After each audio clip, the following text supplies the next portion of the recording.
ఓం శ్రీ మహాపుణ్యలింగేశ్వర స్వామినే నమో నమః.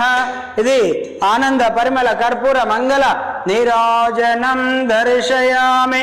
నమ పార్వతీపదే హర హర మహాదేవ శంభో శంకర. నమస్కారం అండి. యాదాద్రిలోని చౌటుపల్లి మండలంలో ఉన్నటువంటి అమ్మా నాన్న నదుల పుణ్యక్షేత్రమునందు మతిస్థింతం లేని 600 మంది అనాథులకు ఈ రోజునగా స్వస్తిశ్రీ విశ్వావసనామ సంవత్సరము మాఘమాసము బహుళపక్షము 14/2/2026 సంవత్సరమున ఈ యొక్క అనాథులకు అభాగ్యులకు అన్నదానం అందించుచున్నవారు తనుజ పుట్టస్వామి గారు, కళ్యాణ్ పడాల గారు, కళ్యాణ్ తనుజ మూర్తివల్ ఫ్యాన్స్, అదేవిధంగా కథ వైబ్స్ వారు మరియు తన్యాన్ పరేవర్ వారు అనాథులకు అన్నదానం అందించారు. ప్రేమను జరుపుకునే ఈ రోజున దయను పంచుతూ ఒకరినొకరం ప్రోత్సహించుకుందాం. మన పవిత్ర